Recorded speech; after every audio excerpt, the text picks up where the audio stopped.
Имаме нешто повеќе од половина час да поразговараме со Јована Врмовска-Николовска, ќе разговараме за две истражувања, а што конкретно ќе откриеме во следните минути. Јована, ти благодарам што ја прифати мојата покана повторно и да зборуваме за вашите активности во Змај. Иле ти благодарам што ме покани повторно и навистина секогаш е убаво да се биде во твоето студио. Намалување на смртноста кај новороденчињата и децата до 5 години е едното, а другото се економски параметри со кои што можеме да се споредуваме со државите од Европската Унија, да одиме со првото што се случува и кои се причините, односно по кои параметри сме подобри во однос на смртноста кај децата, како го подобривме тој параметар. Што вели истражувањето? Вака, значи, ние работевме точно на истражување кое што се вика Converge to EU, или во превод би значело колку сме блиску или далеку од европскиот просек и колку години ќе ни треба да ја стигнеме Европа. Просекот на Европа сепак тоа е повисок од дел од државите. Меѓутоа, ете така малку високи цели си поставивме, колку години ќе требаат на Македонија да ги достигне овие параметри. Сакавме економијата да ја гледаме малку посеопфатно. Добро. Не само во делот на бруто домашниот производ, туку бруто домашен производ, инфраструктура, сиромаштија ни беше многу важна, колкав број од населението е во високо образование, какво здравство добиваме и така натаму. Сега, дел од индикаторите во здравството нормално не беа совршени. Меѓутоа, конкретно кај смртноста на новороденчиња имаме направено голем напредок. Од 2016 година, кога сме биле последни во Европа по број на смртност на новороденчиња, односно имало смртноста била 8 на 1000, секогаш се гледа така за да не ни влијаат оние флуктуации во населението. Сега е намалена за 80%, ја изнесува 1 на 1000 новороденчиња, а со тоа и го надминуваме европскиот просек во овој дел. Добар податок, да. Одличен податок. И нас ни беше особено интересно затоа што покажува како системот треба да работи за да можеме да ги решиме проблемите. Има многу други проблеми во здравството, например. Што е подобрено, да те прекинам? Во однос на 2016 кога сме имале 8. Апаратура, кадар, не знам. Целосна соопфатна стратегија е направена, подоцна, значи некаде ми се чини по 2019 година, кога ги гледа Министерството овие податоци, тим од Министерството, од докторите, работи заедно со тимови на УНИЦЕФ, UNFPA и Светската здравствена организација, заедно прават соопфатна стратегија која се уште се спроведува. Добро. За грижа, неонатална грижа за мајките, за трудниците, за репродуктивното здравје. Особено се прават дури и мобилни тимови кои што одат до оние поранливи заедници кои што немаат пристап до здравство. И на овој начин ги спасуваме практично новороденчињата, а значително е намалена и смртноста кај децата до 5 години преку истите овие програми. Така што ова е добар пример како кога има желба во системот, тоа е многу важно во Министерството, кога има континуитет и кога тие што се вработени доктори, сестри се обучени како што треба, ете имаме резултати. Ако тоа го пресликаме во другите сегменти, верувам дека можеме да постигнеме резултати и се докажува дека е така дури и во здравство, каде што ние веруваме дека е невозможно. Каква ни е стапката на неонаталната смртност во последните 5 до 10 години? Како што кажав, од 2016 се нам од 8 на 1 тоа е. На 1, но она што е, да кажеме, различно кај нас во однос на Црна Гора, кој што исто имаат во еден период сериозно намалување на смртност на кај новороденчиња, кај нив нема континуитет. Сега малку повторно се влошува состојбата, додека пак кај нас има континуитет и повторно пред некој месец имаше, да, имаше и пресконференција на министерот кој што ете е сменет во овој период, меѓутоа тимовите продолжуваат да работат во истата насока, што мислам дека е најважно, да имаме континуитет. Смртност кај новороденчиња не треба никогаш да биде врзано со една влада, туку баш системски. Тоа е баш системски. И кај нас се покажува. Има разлика урбано со рурално? Па, во однос на... виделе, јас не сум експерт во идел, само да кажам, значи, Не, оние, во меѓутоа, истражувањето што покажува. Состанок за да може да ја напишеме она успешна приказна и да покажеме не само каде потфрлуваме за тео, туку Добро. како овде сме успеале да не потфрлуваме. Направивме средби и со UNFPA, пред некој ден ни беа на интервју заедно Виктор и нивната представничка на темава. И тие кажуваат дека имало разлика, не само кај руралните средини, тоа е една од разликите, затоа што нема пристап до здравство, знаеме, доволно добар, туку и кај маргинализираните заедници, затоа што се таргетирале конкретно тие што се во длабока сиромаштија и така натаму, за да им се даде сепак услугата што треба да ја имаат и како корисник сега на овој систем гледам дека навистина многу услуги се бесплатни и достапни за трудниците.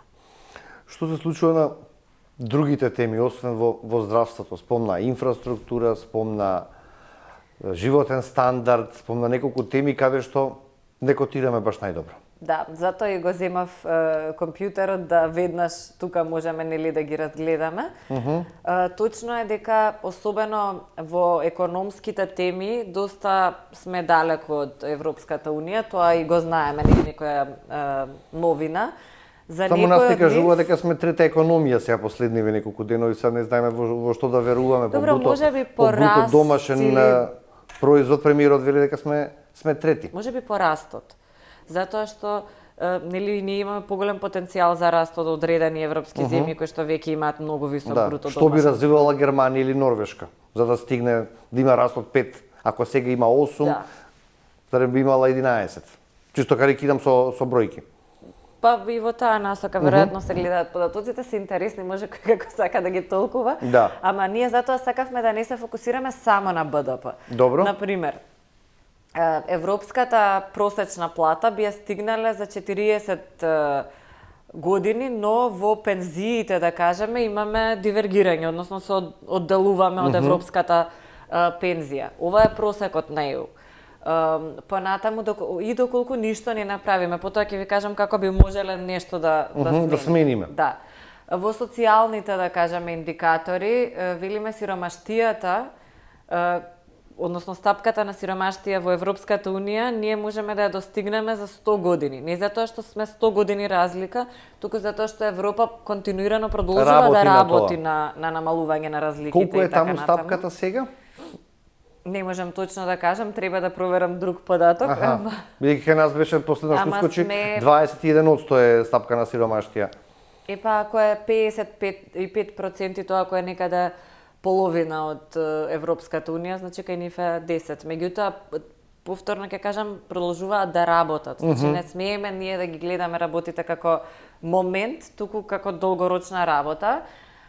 Понатаму во делот на невработеност кај жените еве се одвојуваме од Европската унија, што за мене навистина е жално.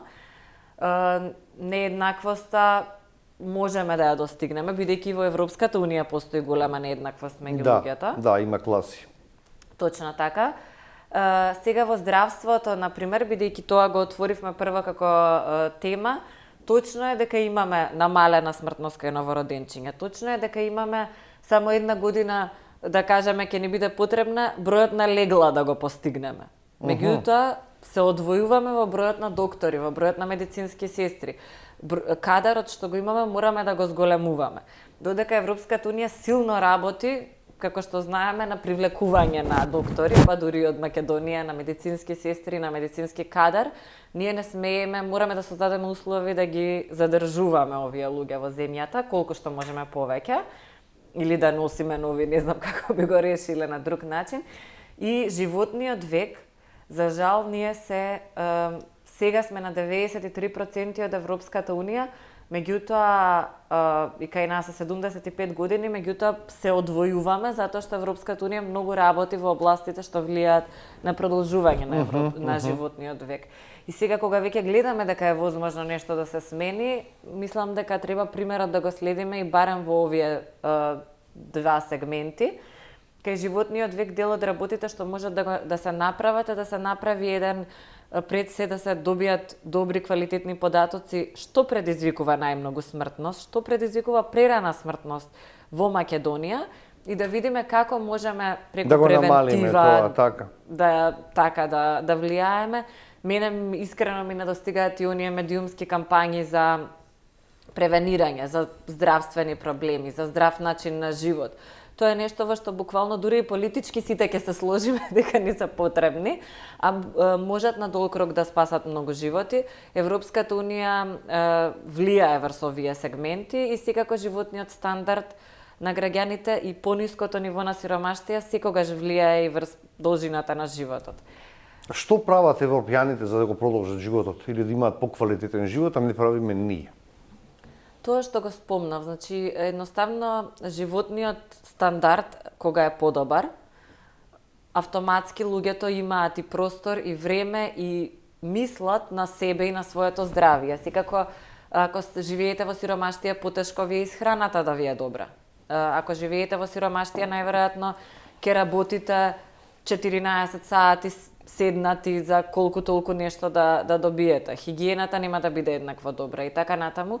Значи со самото подобрување на стандардот може да се влијае на продолжување на животниот век и секако мора многу да вложуваме во сите типови на превенција. Значи информирање што значи здрава храна, здрав начин на живот, понатаму треба да се вложува и во превенција и да се информираат граѓаните за превенцијата. Пред некое време излезе за мене збунувачки податок дека се многу мал процент од луѓето се тестираат за да кажеме рак на дојка, за најразлични други типови на болести. Тоа се тестирања што нас не се бесплатни во системот и можат и да спасат животи, што е најважно за економијата, меѓутоа и да заштедат на идни трошоци, да отворат простор за оние на кои што има потребно во моментов.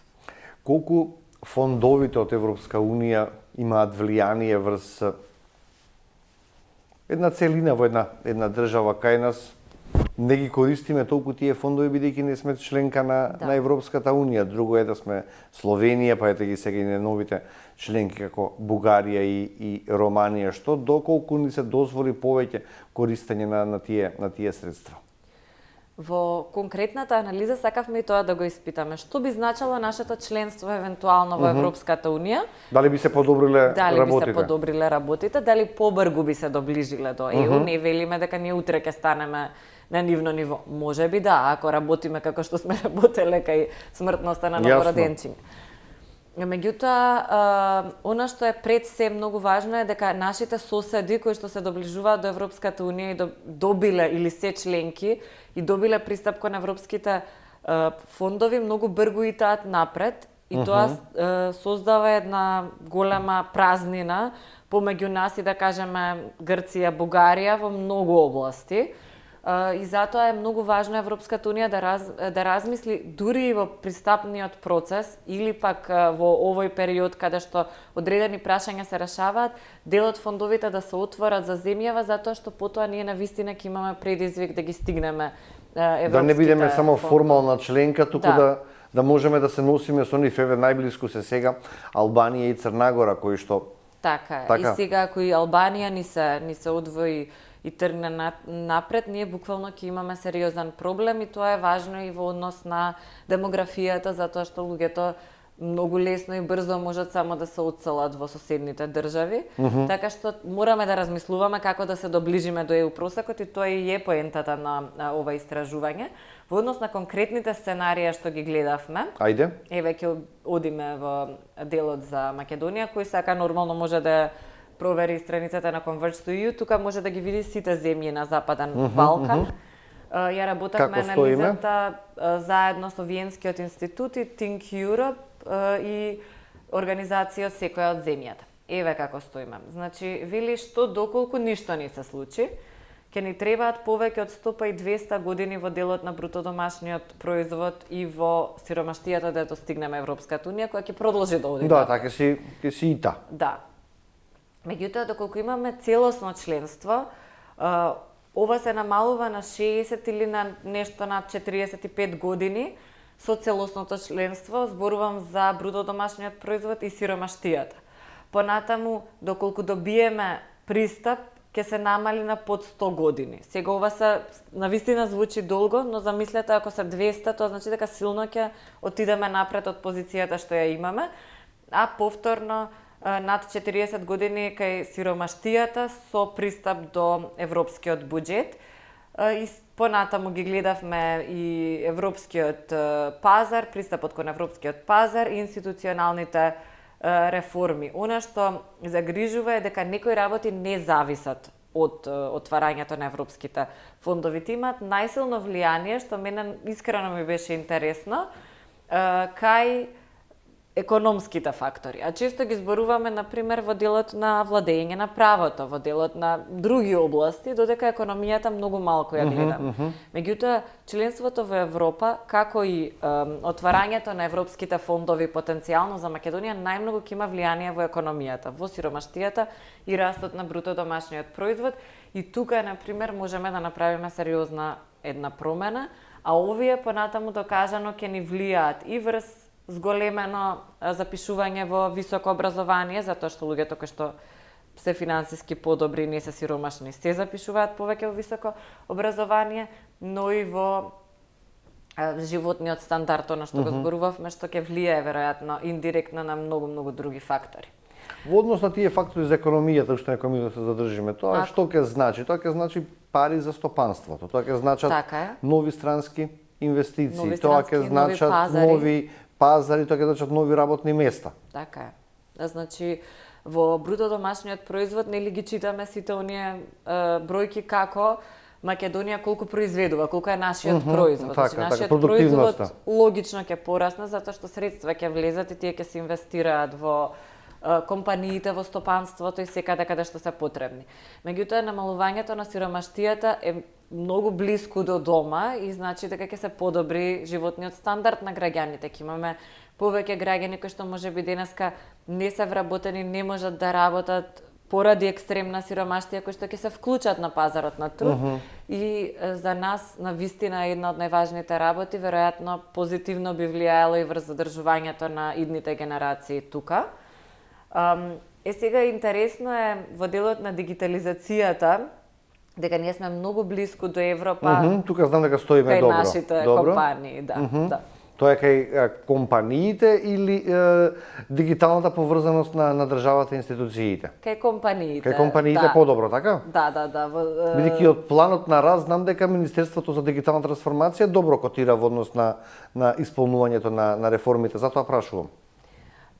Добро котира затоа што навистина се направени промени и се искористени капацитетите. Едно од ретките министерства кои што мислам дека ги има сите завршени обврски во планот за раст. А што се случува со компаниите? Компаниите се во делот на извозот особено се на ниво речи си 2-3 години подалеку од европскиот просек. Значи тука зборуваме доста високо. И навистина позитивно беше за нас кога го читавме извештајот како во здравството, што се изненадивме. Тука морам да кажам. Затоа и ја раскажуваме таа како позитивна приказна со новороденчињата, затоа што навистина ни беше нова и сакавме и ние како и ти повеќе да истражиме. Меѓутоа истото го имаме и во секторот, ICT секторот и веројатно затоа и Министерството со, да кажеме, правилна насока може брзо да направи трансформација, затоа што кадарот очигледно го имаме во Македонија, компаниите ги имаме во Македонија. И дури нашето искуство кога сме работеле во системот е дека ако добро се спроведе еден проект за дигитализација, тој може многу брзо да се реализира и е во голем дел прашање на политичка волја. Луѓето се тука, институциите само треба да ги искористат на малку подобар начин. Секако е предизвик програмер да се привлече да работи за државата, меѓутоа не е невозможно. Тука се најголемите, најубавите проекти, така што верувам дека е и предизвик за сите компании. Да, повеќе сакаат да бидат фрилансери или да работат со странски компании, меѓутоа ако има добар стимул, ама ако сте фрилансер, ќе правите вебсайт за некоја си компанија или ќе бидете дел од некој тим. Ама ако креирате, не знам, систем кој што работи со буџетот на државата, кој што ќе спасува животи преку здравството и така натаму, тоа е веќе зборувам можеби не финансиски само колку верувам дека луѓе работат и од мотив. Така си е. Каде треба да се подобруваме најмногу? Каде сме најлоши, сакам да знам? Добро прашање. Ако сме најдобри во здравството и во дигитализацијата. Не сме во здравството, само во индикаторот смртност на новороденчиња. Дигитализацијата како Дигитализацијата како сектор. Така, и имаме многу, значи, домови со интернет. На само 3 години од европскиот просек сме, значи имаме покриеност на мрежата. Тука кај користење на услугите од владата малку се одвојуваме. Добро. Меѓутоа, тоа е пред да се направат сите овие промени, кои што ги спомна. И затоа велиме лесно беше, затоа што решиле да ги искористат веројатно капацитетите. Значи, блиску сме во извозот особено и во додадената вредност, каде што веќе сме на ниво на ЕУ, во IT секторот и кај вработувањето. Сега, каде сме најлоши? Да. Има многу сегменти, значи контрола на корупција не ни е на најдобро ниво, да кажам. Во делот на животната средина исто не стоиме најдобро, особено споредено со европскиот просек, сепак Европа има сериозни еколошки, да Првата кажам. гостинка ми беше од областа на управувањето со отпад. Пред 50 години Шведска направила управување со отпад, ние сме на почетокот. Чисто Знам, еве и деградација една. дури бројки немало, значи се одвојуваме од Европската Унија во делот на колку е користењето на јаглерод во индустријата и воопшто во Македонија и во начинот на тоа каков тип на енергија користиме, од каде ја добиваме енергијата, тука се раздвојуваме, но како и во делот на прерана смртност во однос на поради еколошки причини. Загадениот воздух и исто се она што така дишиме. сме доста мал процент од Европската Унија.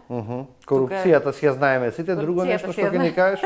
Ова добро, екологијата исто си ја знаеме. Во делот на образованието, нели во делот на PISA тестирањата, и тука немаме многу добри бројки, но она што каде што се доближуваме и можеме да ја стигнеме Европската Унија е дефинитивно во високото образование, односно колку луѓе се запишуваат на факултет или го продолжуваат образованието по средното образование. Сега, колку од нив ќе ги задржиме, зависи од сето ова друго. Понатаму имаме, како што кажав, животниот век, за жал, иако сме блиску сега, се одвојуваме, мораме да размислуваме на тоа и задржување на медицинскиот кадар. Во пензиите се оддалуваме повторно. Колку? Епа ќе ни бидат потребни само 18% се нашите пензии од европскиот просек. 18? Просек. Да. Со тоа што во просекот не е, да кажеме, Бугарија или По западноевропските држави, значи претпоставувам. просек е земен и тоа е обично висок во Европската Унија. А во однос Чисто на да животниот знаем. век, колку живееме помалку од Европа?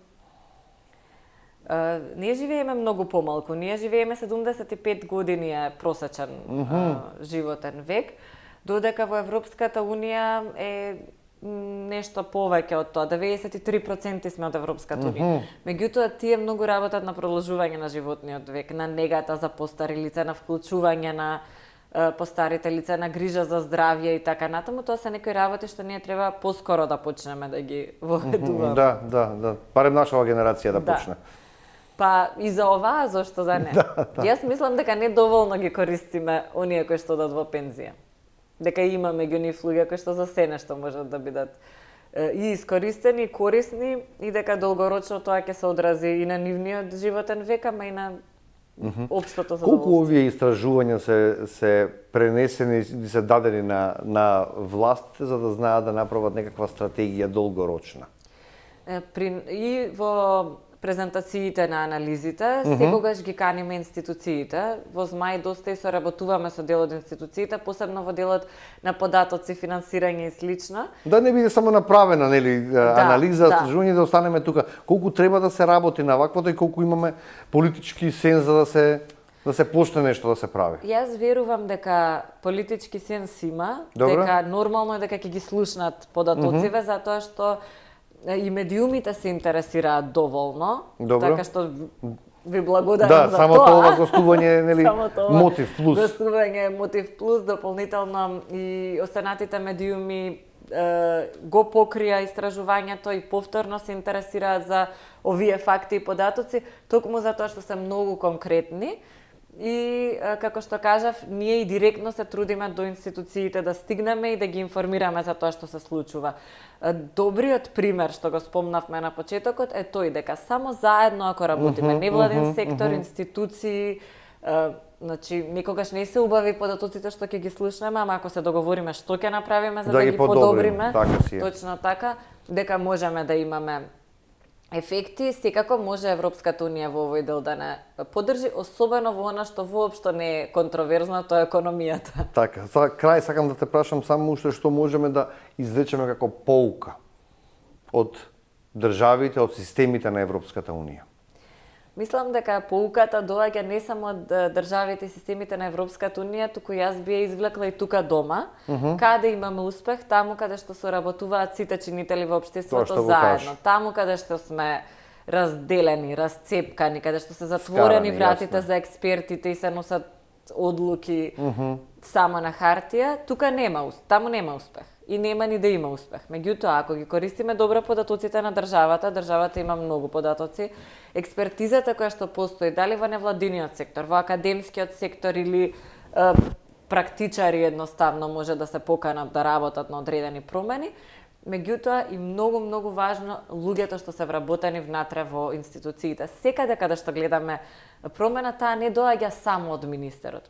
Министерот дава шанса на правите луѓе да ја спроведат промената и да продолжи после неговото евентуално заминување или во текот на целиот негов мандат. Така што многу е важно да работиме заедно. Ете го, примерот е добар со намалената смртност кај новороденчиња, примерот на искористување на капацитетите на IT секторот што ги создала државата. Значи, зошто да не продолжиме така и во другите сегменти во здравството и во сите други области. Нека одекне ова, што го кажа, каде што треба, за да имаме резултати подобри и на другите сфери. Ти благодарам уште еднаш за гостувањето. Кога ќе имате нова анализа, ќе бидеме во контакт па повторно. Дали ти, дали некој од змајке бидете поканети во емисијата. Ние сме тука, јас ќе одам на породилна, ама колегите ќе дојдат. Така, со лесно да биде и убав одмор да имате. Почитувани, овде ќе завршиме денешната Студио 10. Јас се надевам дека го задржав вашето внимание. Ви благодарам на довербата со која што не следевте. За 10 минути првите студиски вести се со колешката Лепа Џундева. Вие останете со програмата на Телевизија 24. Од мене пријатно.